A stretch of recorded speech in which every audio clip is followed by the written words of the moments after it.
Amin po ba? In other words, in addition to that, love means to not have enough. Tingin po ba kayo? Amen. Amen. Sabi natin, to not have enough. Amen po ba? Ibig sabihin, pagkatanda ay nag-iisa pa. Kaya, in other words, in one word, sabihin sarili natin, kakulangan. Sabi natin kakulangan. At yun po yung ating mensahe, kakulangan sa pananampalataya. Now, paano nga ba yung mga tao, brothers and sisters, na yung nagkaroon ng tinatawag natin kakulangan ng pananampalataya sa Panginoon Jesus? Titingnan natin yan. Itong tingin sa harap. Sa ating pagkakatuloy, brothers and sisters, ang sabi dito, mga kapag-minamahal, okay, so meron pa sana ako dapat nagsinatag, pero okay na po yun, siguro okay na kayo. No? Sabi dito, the greatest hindrance, are you listening? The greatest hindrance to faith is the inward principle of unbelief, implanted in the soul by our great enemy, the devil. Ibig sabihin, kapag namahal, ang pinakamalaking hadlang sa pananampalataya ay yung panloob na prinsipyo, brothers and sisters, na kawalan ng pananampalataya. At walang ibang nagtatanim, brothers and sisters, na mawalan ng pananampalataya, kundi, brothers and sisters, ang ating kabilang kaaway, ang diablo, ang demonyo, ang impacto. Gusto makakita ng diablo, demonyo, impacto? Ha? Tingnan niyo kami niyo. Di ba wala? Alam pa natin sila. Ano ba sinasabi ko? Tumigil ko sa akin, ay listening. Taas mo yung kamay ng mga nakikinig. Pumalakpak na malakas ang tulog. Pakilis na. Yan ang sinasabi. Now, tingin po kayo sa akin. Sa akin magkapatuloy, dito ko sinasabi, faith is very important. Hindi lang basta importante, kundi napaka-importante. Amen? Faith is very important to experience God and His power. Para maranasan natin ng Diyos, ang kanyang kapangyarihan, makapagmamahal ang Diyos at ang kanyang kapangyarihan, dapat meron tayo pananampalataya. Amen. Sabihin sa mga mo, dapat meron tayo. Dapat mayroon ka noon. FYI. FYI. For your information. Amen. You must have faith. Hindi po faith, ha? Faith. Are you listening? Amen. Kaya, ano sabi dito? As we take a second look, Jesus was rejected at Nazareth, kung saan, yan po yung bayan kanyang sinilangan. Bayan ko, sinilangan. Diba? Amen? Yan po yung Nazareth. Amen? Jesus was rejected at Nazareth, and the reason is this. Una, sabi natin, lack of faith. Faith. In other words, unbelief. At yung binanggit kanina sa humili niya, yung disbelief. Amen po ba? Amen. Amen po ba? Alas yung tumawagin yung disbelief, unbelief, humili lang po kayo. Anong sabi ng verse 6? Ulitin lang natin. He was amazed. Sabi natin, he was amazed. Greatly surprised. Sa other translation kasi, ang ginamit doon, hindi lang he was amazed, hindi he was greatly surprised. Sobrang po siya nagtaka. Sobrang po siya na mga makatuloy. Bakit? Kasi hindi niya inaasahan eh. May response sa kanya ng mga tao, kababayan niya negatibo. Parang kayo, wala na usap. Amen? Amen. Na mga sa dahil sa kanilang hindi pananampalataya. At ito yung maganda, brothers and sisters. The reason why many people are unable to benefit from the Lord's healing and power ay yan kung bagay na yan. Kung bakit maraming tao hindi nararanasan ng Diyos, why there are many people who did not experience God and His power, and the reason why is this. The thing that what we call lack of faith. Ano sinasabi ng Bible? Without faith, it is impossible to please God. Kung walang pananampalataya, hindi ka lulugan ng Diyos. And that is the answer. Sabi natin, lack of faith. Kumbaga dito natin sa ilagay. Amin mo ba? Parang tinimbang ka, ngunit kulang. Sabi ko sa inyo kami. Hindi, huwag ako mauna. Ako dapat eh. Yan, amen? O, ulitin natin, sabay-sabay. Papasaya lang, sabi sa tayo mo. Timbang ka. Sirang timbang. Sira. Grabe naman kayo. Sabi natin, tinimbang ka. Tinimbang ka. Sirang timbang. Sira, diba? Ulit. Sabi natin, tinimbang ka. Ngunit kulang. Hindi kulang. Sabi sa tayo mo, kaya, faith. Happy. Sabi mo sa tabi mo, kaya, faith. And this is the reason, the reason, brothers and sisters, why Jesus did not do miracles. He could not do any miracles. Brothers and sisters, sa lugar na yun, except he could not do anything, he could not do any miracles there. And the reason, brothers and sisters, mahal is this, because of the lack of faith. Amen? Are you listening? Amen. Sabi doon, siya po'y nakagawa ng himala sa ilan lang na brothers and sisters. Ano sa pamamagitan ng pagkapato ng kamay? Sa ilang may karamdaman. Sabi doon, hindi siya nakagawa ng kahit anong himala roon, liban sa pagpapato ng kanyang mga kamay sa ilang may sakit upang sila'y lumalo. Nakinig mo ba? Siya po'y mga takang-taka dahil sa hindi nila pagsambalata. Tanong. Sabi natin, tanong. Tanong. Now, what are the evidences? What are the evidences that they really have a lack of faith, especially on the part of Jesus? Ikinig ba kayo? Ano yung katibayan, brothers and sisters, na tunay na mayroon nga silang kakulangan ng pananampalataya, lalo na sa bahagi ni Kristo? Tatlong bagay, bago kayo maantok. Ang bilis ng oras, pwede ba tuloy yung oras? Eh di wow, diba? Number one, hindi po kayo sa akin, sa maganda na lang ng kaunti. Number one, versus this is the evidence or the proof that they really have a lack of faith. One, he was underestimated by the people. Sabi natin, he was underestimated by the people. By the people. Ibig sabihin, brothers and sisters, pinalin siya. Ibig sabihin, hinamak siya.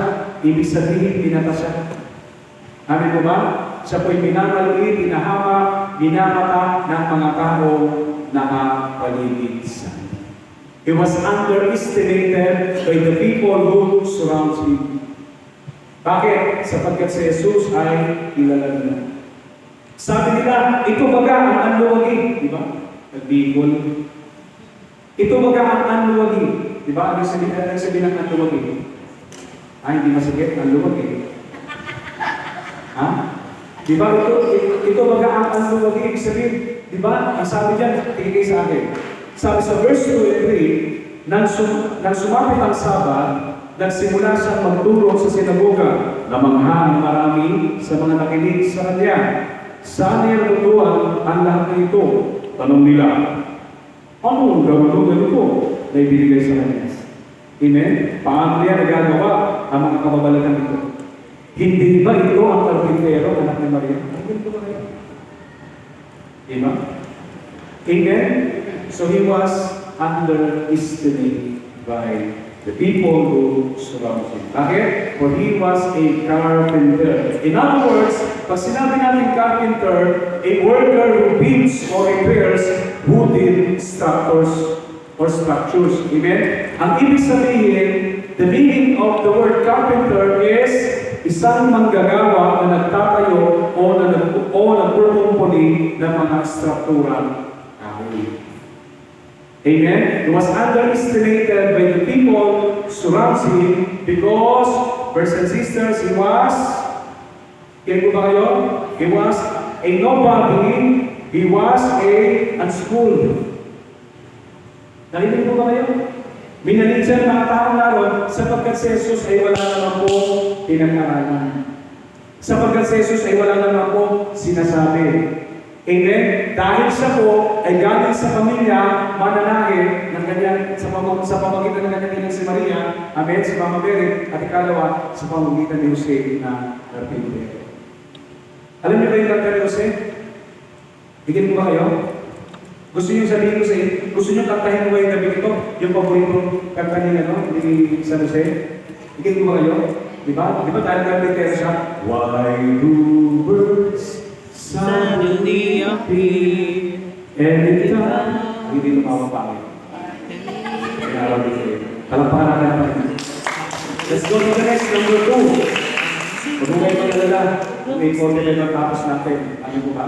40 po din ha. Tapos na tayo. Ang hirap nyo mausap. Wala na lang reaksyon. Yung iba kapag artista, wala na. Ano po ba? Pero sa iyo, di ba? Pwede naman makausap. Wala ka lang pakit. Sige, makakawin lang yung balang sa mga po natin. Amen? Balang natin siya. Number 2. Brothers and sisters. Yan. So, what are the evidences that they really have a lack of faith? Number 2, he was rejected. Are you listening? Amen. Jesus was rejected. Kaya nga sabi sa verse 4, di ba? Kung titignan natin, nakikinig ba kayo? Amen? Di ba sa verse 4, ano sabi niya? Nakakapatid? Asa kami na nakikinig? Sabi sa verse 4, Tagalogin na natin. Yan. Sa Tagalog, subalit sinabi sa kanila ni Jesus, Amen? Ang isang propeta ay may karangalan maliban sa sarili niyang bayan, kamag-anak at sambahayan. Sabi natin, he was rejected. He was rejected. Oh my God, in person. Amen? Oh. Siya ay tinanggihan, itinakwil. Naranasan niyo ba yung gano'n? Ano po ba? Hindi ka welcome dito. Ang tao lang to. Hindi ko kayo, hindi ko welcome dito. Ano po ba? Mga prominente lang nandito. Bawal ang mabaho dito. Chupi! Hindi ko ba kayo? Amen? Di ba? Di ba? Hindi ko kayo. Amen? He was rejected, siya ay tinanggihan, itinakwil by the prominent or brilliant people, by his people in his hometown. Ito ba yung masakit? Di ba ano sabi doon? Di ba? Love your own. Di ba? Dapat mahalin mo yung sarili mo. Higit po ba kayo? Amen. Mahalin mo yung kapitbahay mo, kababayan mo. Pero minsan nakakalong isipin sa akin, kapag may mga nakakanga, kapitbahay mo, pinamarites mo. Amin po ba? Kapag may kakaibang nangyari sa buhay niya, pinamarites mo. Siguro magkukulang yan. Siguro kapangyarihan niya galing sa demonyo. Di ba ito nangyari kay Jesus? Amin po ba? Amen. He was rejected. Amen po ba? By prominent people, by his people in his hometown, by his family, brothers and sisters, by dishonoring him. Amen? Or in other words, siya po ay tinakwil dahil sa hindi nila pagkilala. Hindi nila kinilala si Jesus kasi nga kilala nila. Ganito ba kayo? Pero ang pagkakilala nila kay Jesus ay hindi po anak ng Diyos, kundi isang pangkaraniwang otak. Tama. Kaya ganito. Amen? Kaya sabi na, hindi ba ito ang karpintero, anak ni Maria? Nakapatid ni 1, 2, 3, 4, 5. Ano po ba? Kaya, anong sinabi niya? Di ba? Tunay at totoong walang propetang tinatangga na sarili ng bayan. Sa ibang lugar, tinatagpilit ang propeta, pero sa sarili ng bayan, amin po ba, tinatagpilit. Amen? The people of Nazareth greeted Jesus with skepticism and outrage. Binati ng mga tao ng Nazareth sa Jesus na may pag-aalinlangan. The word skepticism, nakapaglalang is yung pag-aalinlangan at yung outrage, galit. Amen po ba? Others might be empowered by God to perform such works. But this was Mary's son. He grew up down the street, lumagalang siya sa kalye. They knew he was just a carpenter. Alam nila, carpintero lang ito. Hindi na nililig yun. Doon kasi nila, doon na lumaki. Kami po ba, pamilya sila. Are you listening? One day, we value the opportunity to achieve, advance, and make a new way in the world. The people of Jesus, they were defined by their families and their upbringing. Kaya noong unang panahon, brothers and sisters, nakikilala ka sa pamagitan ng pamilya meron ka. Nakikilala ka sa pamagitan ng pagpapalaki. sa'yo kung paano ka pinalaki. Kesa sa pinalaki, di ba? Doon siya pinalaki sa martilyo, sa sinulit. Amin po ba? O palampakan natin siya. Jesus is not come from a line of teachers and preachers.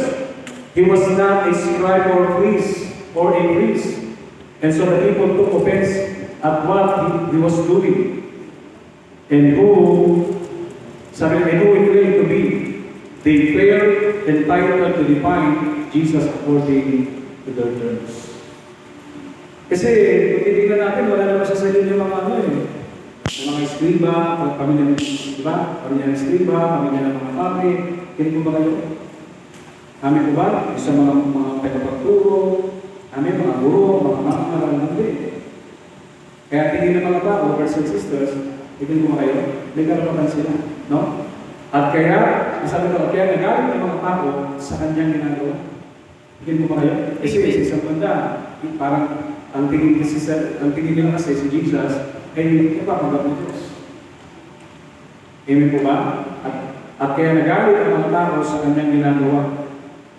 At kung sino siya, brothers and sisters, at kung sino siya, nadama nila, may karapatan silang tukuyin si Jesus ayon sa kanilang mga tingin. Amen? Kumbaga, kilala ka namin. Hindi mo kami isa. Amen po ba? Amen. Ang mali niya, may kong kamasay ko. Amen? Kung ka naman. Hindi ko ba kayo? May muta. Amen? So, yun po yun. At silang lahat ay nanginig. Ayaw nila ng malakpak. Ayaw nila ng tingin. And thirdly, he was not respected. Say it with me, loud and clear. Sabi natin, he was not respected. Meaning, To lack special regard or respect for. Ibig sabihin niya, ang naman ng salita, he was not respected, yan po tumutukoy sa kawalan ng espesyal na paggalang. Sabi natin, kawalan ng espesyal. Meron ba ordinary? Meron ba pray? Sabi natin, kawalan ng espesyal na paggalang. Kawalan ng espesyal. O paggalang sa. Amen? Kaya sabi ng Matthew 13:57, and they took offense at him. But Jesus said to them, a prophet is not without honor except in his own town and his own home. At natisod sila sa kanya, tingin ko ba kayo? At natisod sila sa kanya, ngunit sinabi ni Jesus sa kanila, ang isang propeta ay kinikilala kahit saan. Sabi natin, ang isang propeta ay kinikilala kahit saan. Liban sa kanyang sarili bayan at sarili sa mga. Amen mo ba? Kaya titignan natin, brothers and sisters, di ba? Kumbaga parang na-offense sila sa sinabi ni Jesus. Natisod sila sa sinabi ni Jesus, they took offense. Bakit? Kasi totoo sila sa sinabi ni Jesus. Amen? Sa pamuga, sa pambayan, naniniwala ng propeta, pero siya hindi. Jesus meant the prophets are generally loved and respected everywhere except in their hometown or in their own home, where the people know all their faults. Kasi, di ba totoo yun? Sa isang lugar, di ba, pag nagkaroon ka, di ba, lalo na kilala ka, alam nila kung may pagkakamali ka, di ba? Kung dati ka ng babae, amen? Kung dati ka ng, di ba, may ginawang ganito, may bisyo ka, so yan po yun. Amen? Amen po ba? So, palakpakan ng Jesus. Now, tukuyin natin, what does it mean that a prophet is without honor in his hometown? Ano nga ba yung ibig sabihin niya, brothers and sisters? Na ang propeta ay hindi tinagalan, brothers and sisters, sa sarili niyang bayan. Now, words spoken by Jesus to the people of Nazareth. Ang sabi nito, no? Words spoken by Jesus to the people of Nazareth, the town where he grew up, ang sabi nito, no? They refused to believe in Jesus' teaching because they considered him one of them and therefore without authority to preach them. Ang ibig sabihin niya, mahal na mahal, yung mga salitang sinabi ni Jesus sa mga tao doon sa Nazareth, amin mo ba? Ang kanyang bayan kung saan siya lumaki, verse 6, nang sabi nito, tumanggi sila maniwala sa kanyang turo dahil, sabi natin, dahil itinuturing nila siya isa sa kanila. At sa mga tuwid ay walang otoridad na makaaraw kay sa kanila. Ibig sabihin ito, ganito. Pareho lang tayo eh. Ito ba kayo? Ba't kami makikinig sa'yo? Di ba? Why do you have to listen? To you? Are you something? Are you anybody? Anong sabi ko, di ba? Jesus is a carpenter. Di ba? He was so familiar with the people sapagkat yun po yung mga kababayan niya. Kaya sabi nila, bakit maniniwala sa'yo? Play-playho lang tayo. Sabi mo, bakit ako maniniwala sa'yo? Sabi mo sa kanila, kung nadamay ka. Sabi natin, bakit ako maniniwala sa'yo? Play-playho lang tayo. Amin mo ba? Amen. Kaya, ibig sabihin nun, walang karapatan si Jesus magturo sa kanila. Kasi isa lang ang nilalakad nila, amin ba, at alam nila yung pagkatao niya at yung buhay kung saan nangyari. Amen po ba? Kaya brothers and sisters, may kasabihan, ang taong ayaw sa iyo, edi wag. Sabi mo sa katabi mo, may kasabihan. May kasabihan. Alam ko gagawin natin, bata kasi sa akin. Sabi natin, may kasabihan. May kasabihan. Ang taong ayaw sa iyo, Ang taong ayaw sa'yo. kahit naman paliwanag mo, Kahit anong paliwanag hindi ka mo. maniniwalaan, hindi mo ikinig sa'yo. Wala.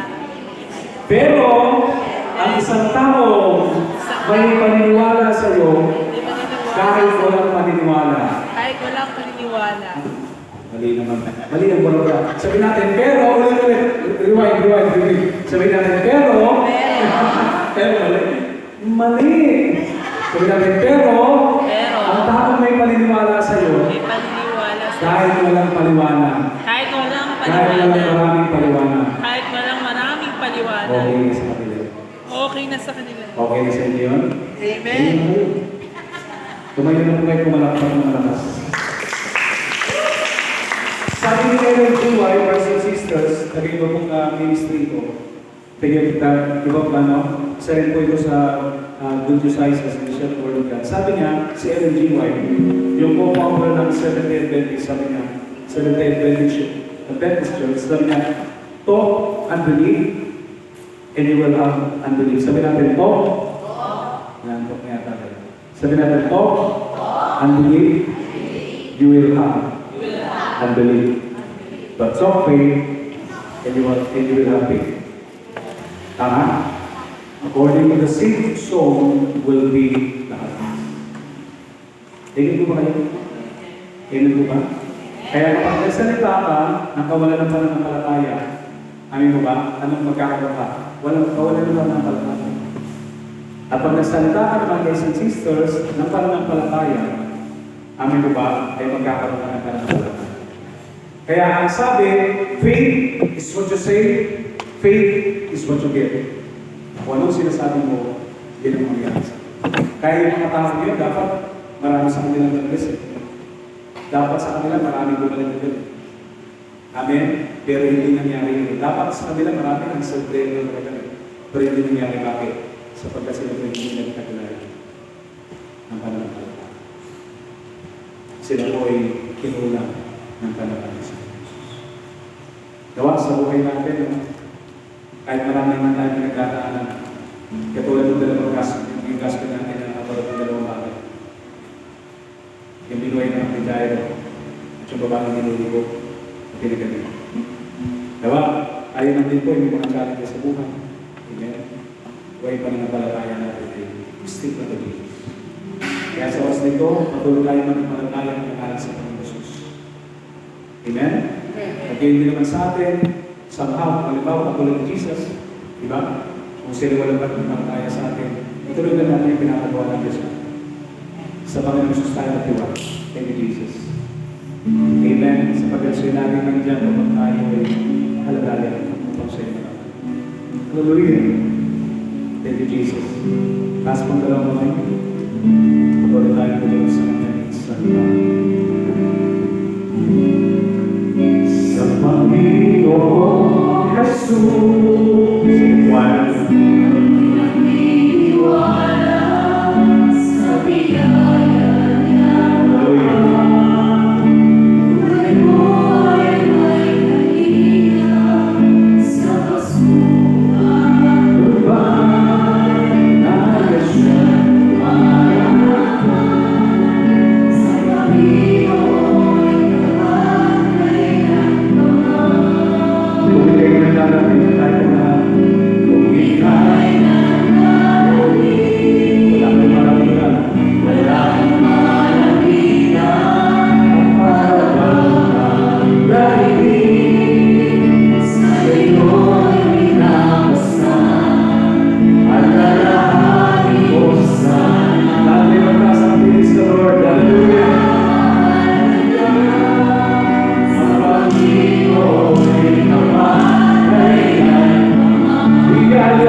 Receive your healing right now. Receive your healing. The answer to your prayer request. Mula ulo ng tantangan from the top of your head to the soles of your feet. Right now, be blessed by God. Receive your miracles, your healing. Right now, in Jesus' name. Yando, Robo, Saka, Rabakan. Sa pangalan ni Jesus, hindi ka ng sakit at karamdaman. Mula ulo ng tantangan, buto-buto naman. Rebuke you. Inatagyan na namin, pinagkatayos ka namin. In Jesus' name. Go!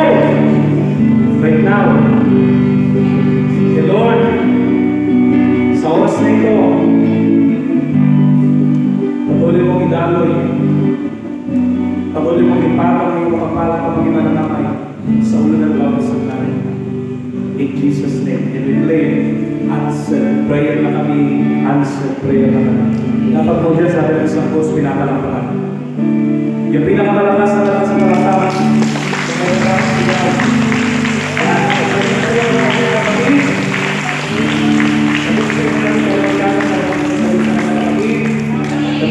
sinasabi kayo. Katotohanan sinasabi ko sa iyo, blessed ka na. Talagang blessed ka na. Super duper blessed ka na. Hindi kami tao.